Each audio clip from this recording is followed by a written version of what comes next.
মরা নদী।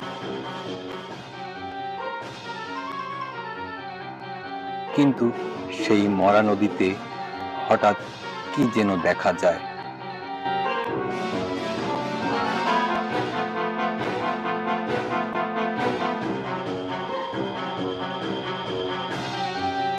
রহস্য, রহস্য ভর করে মাথায়।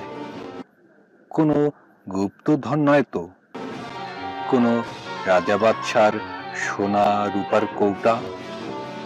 মনে হতেই পারে। অনুসন্ধানী মন নিয়ে অতি সাবধানে কাছে গিয়ে দেখা গেল আর এক জিনিস। কি সেই জিনিস? এটা সবাই চিনবে না। এটা কলার মোচার বাকল।